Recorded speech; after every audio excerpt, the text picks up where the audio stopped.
The Memoir of Johnny DayWalker by Meghan Davis. Performed by Jordan Kilgore. Content warnings for The Memoir of Johnny DayWalker. Moderate, hate crimes, descriptions of blood and blood drinking, police brutality, and death of a parent. Mild, cursing, terminal illness of an off-page character. Violence off-page, medical equipment and IV, and description of injury. To everyone who thinks immortality sounds kind of terrible. Part 1. 1. What you first have to understand is that I've always hated being a vampire. From the time I was big enough to understand the ways I was different from humans, I have felt a persistent, aching longing for a different kind of life. You should feel grateful that I've handed you this information from the start. I had to figure it out for myself, painstakingly, over the course of several decades of generalized dissatisfaction and self-loathing. Humans and vampires share an implicit agreement, not something anyone says out loud. But it's there in the decisions, attitudes, and the priorities of both. Both species agree that the ever-changing nature of human lives, the impermanence, the chaos, are incontrovertible downsides, obvious arguments in favor of the superiority of a vampire's life. Immutable, immovable, immortal. Immensely impressed with their imagined importance. Mara, don't deny it, I know you laughed at that.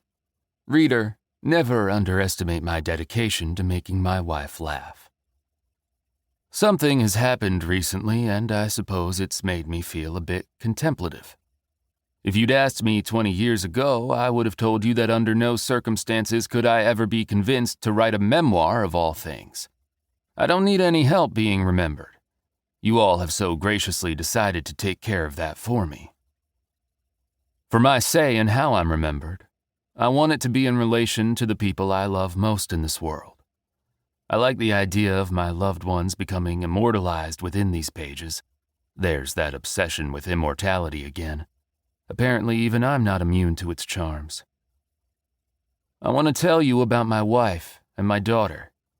And yet, as I type, my hands balk at the idea of somehow reducing them to words on a page.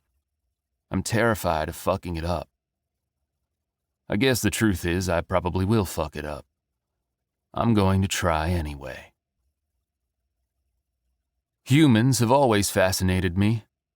My mother and father found it irritating at best and disturbing at worst.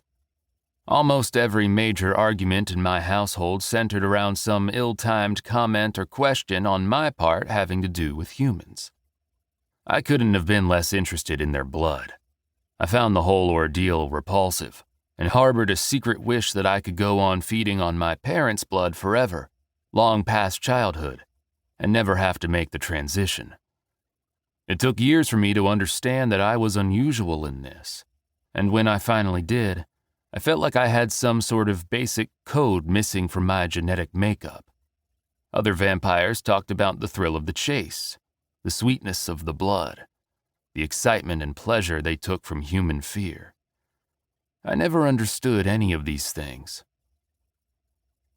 My parents were originally from Ireland and emigrated to the United States somewhere in the realm of the 1850s, to be as far from everyone as possible, while still being within a day's walking distance of blood sources. The only company they could stand were each other, and so they built a house in one of the most remote places they could find in the middle of vast Texas prairie land. They built a farmhouse with no windows, like some sort of uncanny approximation of a house. The first time I saw a real human house and the beautiful shining windows all along the front facade, it was like the moment you realize you've been pronouncing a word wrong and no one told you.